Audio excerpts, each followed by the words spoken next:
A mensagem da verdade. Embora as declarações de verdade sejam inúteis, é importante saber a mensagem correta da verdade. Tudo o que é necessário para você saber no que diz respeito à mensagem da verdade e tudo o que é necessário para você usar em um tratamento pode ser resumido nos seguintes parágrafos. 1. Deus. Nós sempre começamos com Deus. Qual é a natureza e o caráter de Deus? Deus é inteligência infinita. Deus é vida e a vida é imortal e eterna. Deus é espírito, incorpóreo e, portanto, todo o universo é incorpóreo e espiritual, formado da substância divina do ser. Deus é princípio ou lei, portanto, tudo que existe no mundo está sujeito e sob o governo da lei divina. Deus é a vida do indivíduo, a mente e a alma do indivíduo, o princípio ou a lei do indivíduo. E Deus é a substância do indivíduo. Deus é até mesmo a substância do corpo do indivíduo, porque o corpo é o templo do Deus vivo. 2.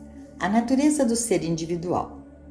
Tudo o que Deus é, o ser individual é, seja esse indivíduo você ou eu, ou qualquer outra pessoa. Tudo o que Deus tem, eu tenho e você tem. Filho, tudo o que eu tenho é teu. Você não é um pouco de Deus. Toda a inteligência de Deus é a sua inteligência individual. Toda a vida imortal e eterna de Deus é a sua vida e o seu ser imortal e eterno. Todo o espírito e a substância de Deus é a substância espiritual do seu corpo, do seu trabalho e da sua casa. Tudo o que Deus é, você é. Tudo o que Deus tem, você tem. Desde que eu e o Pai somos um e não dois, este um inclui tanto a Deus como a mim, tanto a Deus quanto a você. Tudo está incluído neste um. E nesta unicidade, tudo o que Deus é, tudo o que Deus tem, se manifesta como esse um que eu sou e que você é. 3. A natureza do erro. O erro nada mais é do que uma sugestão universal que vem ao seu pensamento. É o pensamento do mundo como uma personalidade separada de Deus. É uma sugestão mesmérica, uma sugestão que tem sido tantas vezes repetida que age hipnoticamente em sua consciência e tenta usar sua consciência para fazer você acreditar que há uma entidade ou uma condição para além de Deus. Isso é tudo sobre o erro, seja como pecado, doença ou morte, ou parecendo existir como pessoa. Tudo o que há sobre o erro é uma crença ou uma ilusão universal, poderosa e mesmérica, pressionando e impondo-se à sua consciência. Se isso puder fazer a sua consciência dizer, eu me sinto mal, ela ganhou o dia e você está doente. Se em vez disso você instantaneamente reconhecer, nenhuma dessas sugestões podem chegar até mim. Eu não as aceito em minha consciência como poder e, portanto, não tenho que eliminá-las. Então você fez um tratamento. Se você incluir essas 3 coisas em seu tratamento, a natureza de Deus, a natureza do ser individual como manifestação de Deus e a natureza do erro como sugestão, isso é tudo o que você terá que fazer sobre qualquer discórdia que possa vir até você. Essa é a totalidade da mensagem da verdade, embora possa ser declarada de muitas maneiras diferentes, mas isso é tudo o que você terá que incluir em seu tratamento. Se a mensagem correta da verdade fosse todo o necessário para curar o mundo, poderíamos dispensar todos os livros e escritos de natureza metafísica, porque nos poucos parágrafos acima, a verdade do ser está expressa de forma breve e completa, e nada mais é necessário a esse respeito. E, no entanto, uma coisa mais é necessária: sua convicção da verdade. Não a sua declaração, mas a sua convicção disso, sua resposta interna a isso, sua real consciência disso. A verdade viva. Como você pode ter a consciência de que Deus é amor enquanto você está odiando alguém ou rindo dele? Você não pode ter desarmonias familiares e, ao mesmo tempo, ter uma consciência de cura, porque a sua própria vida demonstra que você não acredita que Deus é amor ou que você é a expressão do amor. Da mesma forma, você não pode acreditar que Deus é fonte infinita se você é desonesto nos negócios. Se a sua vida não está em harmonia com as declarações que você está fazendo, não procure por nenhum resultado espiritual dessas declarações. Você simplesmente não pode dizer: Deus é verdade e toda a verdade que Deus é, eu sou, e viver uma vida de desonestidade. Seu pensamento que Deus é a verdade não faz isso. É somente quando você se convence de que Deus é o seu suprimento, que Deus realmente se torna a atividade onipotente de sua renda e segurança.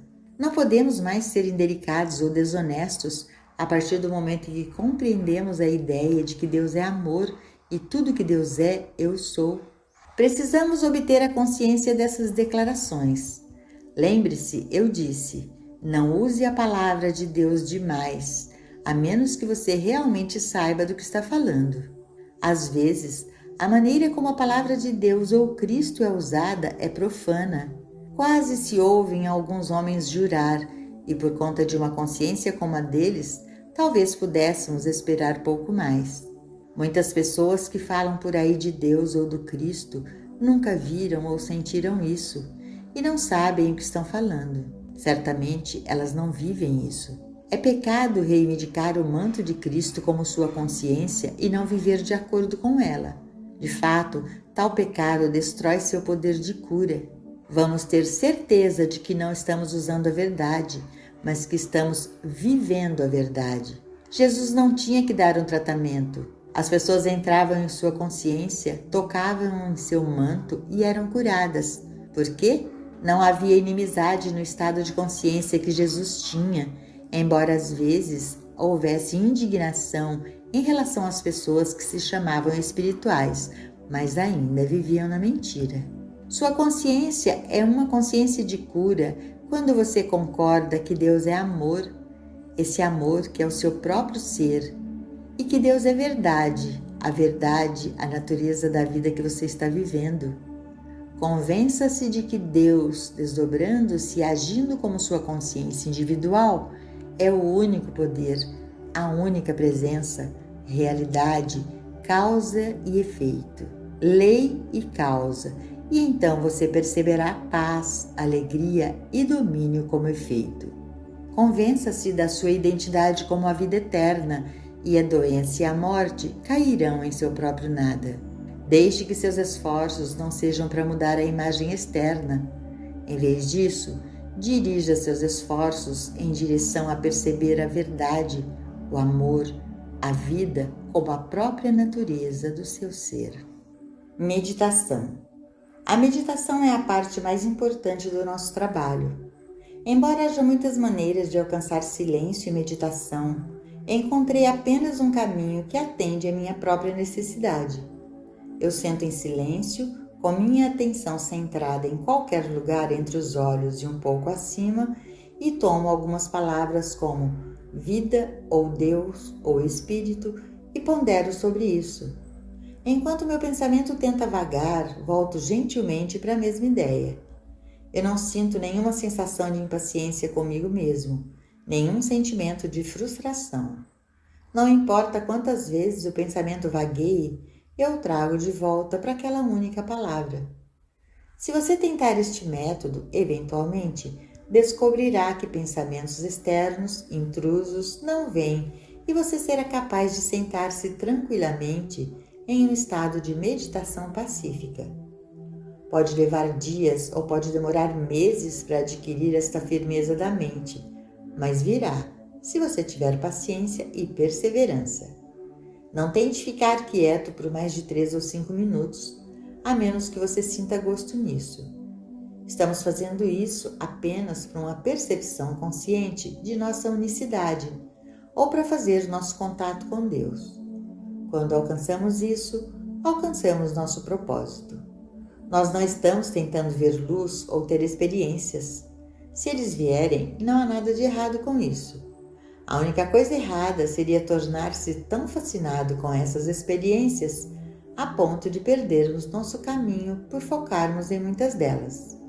Depois de termos tido nossos poucos minutos de meditação e alcançado o clique, o sentimento da presença de Deus, nos levantamos e cuidamos dos nossos negócios.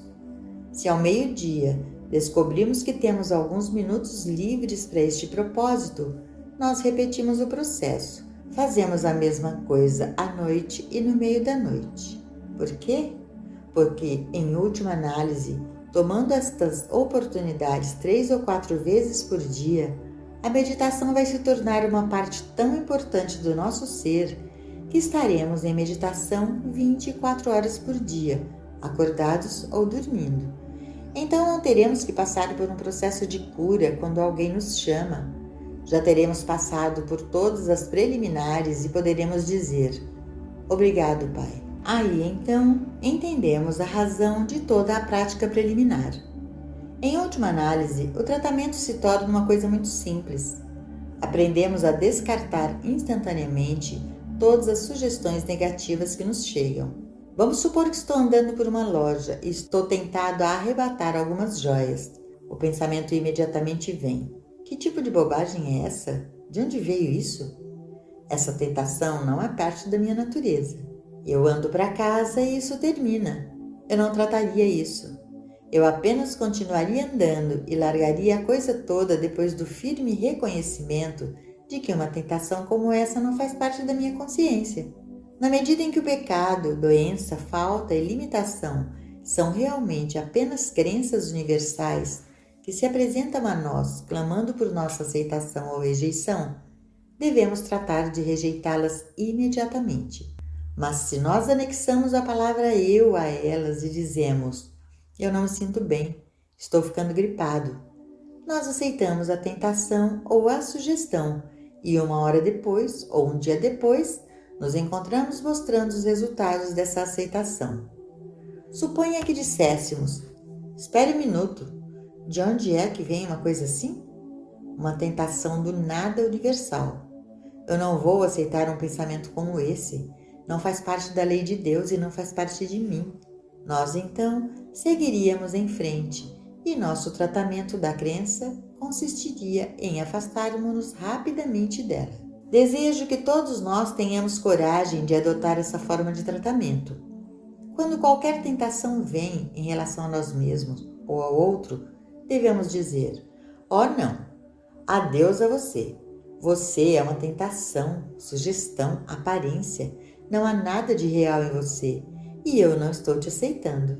Assim, muitas vezes encontraríamos a cura rapidamente.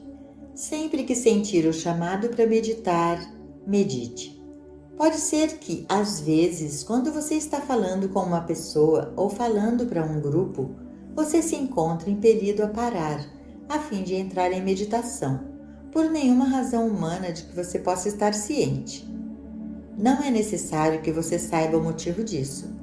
É a mente se desdobrando e quando sua meditação é concluída, você pode continuar com sua palestra ou conversa. Não fique surpreso por saber mais tarde que alguma necessidade foi atendida, algum chamado foi feito no instante em que você se sentiu impelido a meditar. Pode ter sido de alguém que você conhece ou não. Os médicos nos hospitais frequentemente nos dizem que seus pacientes se recuperaram milagrosamente, sem motivo conhecido por matéria médica. Às vezes, eles acrescentam que alguém deve estar orando. Um paciente que assim se recupera pode saber o motivo. Possivelmente ele pediu ajuda espiritual ou tinha algum amigo ou parente que trabalhava dessa maneira. Outro paciente é curado apenas por alcançar seu conceito de Deus, e ao fazê-lo, ele tocou o nível de consciência de alguém vivendo a vida espiritual. Então, mesmo que não saibamos o porquê, devemos sempre responder a esses apelos internos para meditação e silêncio. Como seria possível para um homem como Stardale, absorto em uma vida de crimes, de repente encontrar-se a si mesmo tão iluminado, a ponto de se libertar de todo o sentido do pecado e da doença? Minha opinião, depois de ouvir a história dele, é que esse homem, consciente ou inconscientemente, deve ter dito para si mesmo: ó Deus, não há uma resposta para tudo isso? Não posso sair dessa miséria de alguma forma? Possivelmente ele estava pensando seriamente em Deus ou como algum tipo de presença que pudesse fazer alguma coisa. Disto podemos ter certeza. Houve um clamor em seu ser por algo que lhe parecia como uma influência protetora, uma presença de amor.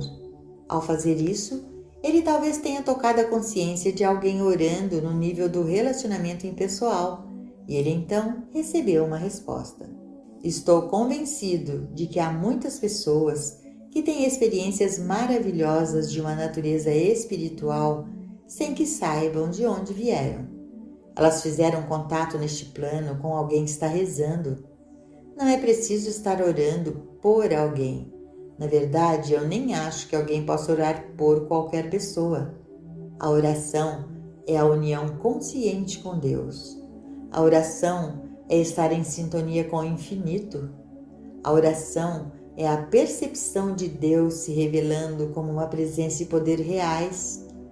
Enquanto estamos vivendo nesse estado de consciência, não pode a infinidade de Deus incluir alguém que se eleva a essa consciência que é tão real em nosso pensamento? E por que não? Quando uma pessoa está tentando encontrar algum tipo de Deus ou Cristo, algum tipo de ajuda com todo o seu ser, porque ele não deve tocar o seu nível ou o meu nível de consciência quando estamos no processo de perceber e tocar Deus aqui e agora? Isto é o que acontece com você quando um praticante está trabalhando para você. Você não sabe o minuto ou a hora em que o praticante está no trabalho. Você não está sintonizado com nenhuma consciência pessoal, nem com seu pensamento. Você pede por ajuda e deixa todo o assunto. Às vezes, você coloca uma carta para um praticante na caixa de correio, sabendo que ele não vai recebê-la por um dia ou por vários dias. Mas você tem sua cura naquele minuto, ou naquela hora, ou 6 horas depois. De qualquer forma, você consegue isso muito antes de o praticante receber sua carta. Como isso pode acontecer?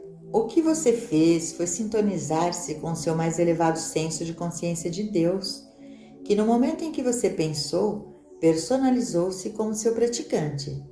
Seu praticante estava vivendo na percepção de que eu sou Deus, e esse eu é onipresente. Seja onde e quando for que alguém alcance o desdobramento e revelação de Deus, ele toca essa consciência crística. Um praticante não tem que saber humanamente que você está se aproximando para receber ajuda. Você pode achar que você estava buscando o Sr. Jones ou a Sra. Smith, mas não estava. Você estava estendendo a mão para Cristo. O Cristo é o estado desenvolvido de consciência do praticante. Não é possível que alguém mais pelo mundo, no mesmo momento em que você chegou a Deus ou a Cristo, também estendeu a mão, tocou a mesma consciência crística que você tocou e obteve sua cura? Nenhum dos dois fez um contato humano, pois ele pode não ter conhecimento do praticante e a sua mensagem pode ainda não ter chegado ao praticante. Quando você chega a um praticante por ajuda, você deve tocar algo maior do que o pensamento ou a personalidade do praticante. Você deve tocar aquela mente que estava em Cristo Jesus. É onde e quando a cura acontece.